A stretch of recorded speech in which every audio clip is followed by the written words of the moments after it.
দুপুরের খাবার বেড়ে নিয়েছি, তার সাথে নিচ্ছি মাছের মাথা দিয়ে মুগ ডাল।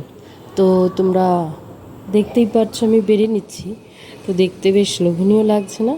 তো এই ডালটা চলো দেখে নিই ডালটা কীভাবে করলাম আমার স্টাইলে। মাছটা প্রথমে ভেজে নিচ্ছি।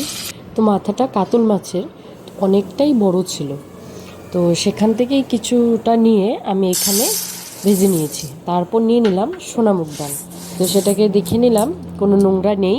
তো তারপর এখন এটাতে জল দিয়ে ভালো করে ধুয়ে নেব। প্রথমে একদম কচলে কচলে ধুয়ে নেব, যাতে কোনো নোংরা বা নোংরা জল না ওঠে।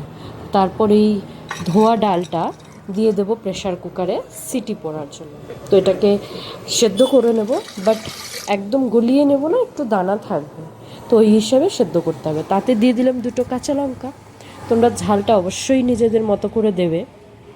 তো তারপর এটাতে দিয়ে দিয়েছি পরিমাণ মতো লবণ আর জল দিয়ে সিটি দিয়ে নিয়েছি। এই দেখো খোলার পর এরকম দেখতে হয়েছে।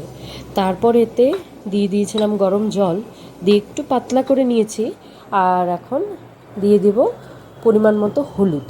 তো হলুদটা তোমরা আগেও কষানোতেও দিতে পারো বা ডালেও দিতে পারো, তো আমি এখনই দিয়ে দিলাম। তো এটাও চলবে। তো দেখতেই পারছো কীরকম দানা আছে আমার ডালটা। তো চলো পুরো পরের প্রসেসগুলো দেখে নিই। এখানে হলুদটা মিক্স করা হয়ে গেছে, পাশাপাশি এখানে সব কিছু রেডি করে নিয়েছি। পেঁয়াজ কুচি, আদা কুচি, লঙ্কা আর টমেটো। আর ফোড়নে দিয়ে দিলাম জিরে, তেজপাতা, শুকনো লঙ্কা। তো তারপর সে বাকি কেটে রাখা সবগুলো দিয়ে তেলে দিয়ে দিলাম। যেগুলোকে এখন ভালো করে ফ্রাই করে নেব প্রথমে। তো এই দেখো বেশ কিছুটা কালার চেঞ্জ হয়ে এসছে। আমি একদম হালকা পরিমাণে লবণ দিয়েছি, তাতে মশলাগুলো একটু তাড়াতাড়ি সফট হয়ে আসে। আর লবণটা বুঝে দিতে হবে, কারণ ডালেও লবণ আছে। তো তারপর দিয়ে দিলাম জিরে গুঁড়ো, ধনে গুঁড়ো, গরম মশলা গুঁড়ো দিয়ে এটাকে ভালো করে মিক্স করে ফ্রাই করে নেব, যাতে মশলার সঙ্গে কাঁচা গন্ধগুলো এগুলো সব চলে যায়। তো মশলাটাও ভাজা হয়ে যাবে।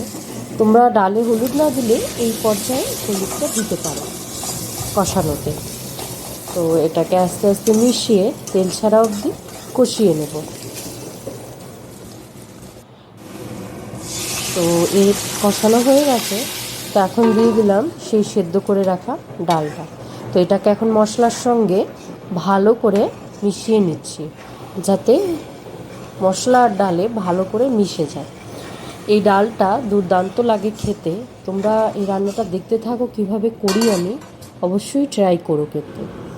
তো তারপর দিয়ে দিচ্ছি কাজু কিশমিশ। একদমই এটা অপশনাল, তোমরা চাইলে দিতে পারো বা স্কিপও করতে পারো।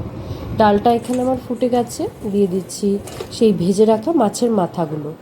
তো এগুলো এখন নাড়িয়ে মিক্স করে নেব।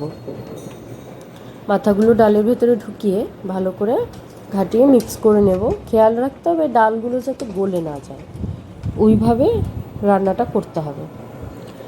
তো এখানে হয়ে গেছে মিক্স করা। তো এটাকে একটু ফুটতে দিতে হবে 2 মিনিট মতো। তারপর দিয়ে দিচ্ছি ধনে পাতা কুচি। আর এখন সবশেষে দিলাম ঘি। তোমরা চাইলে গরম মশলাটা এই পর্যায়েও দিতে পারো, বাট আমি প্রথমেই দিয়েছি। আর এই যে বেড়ে নিয়েছি থালা।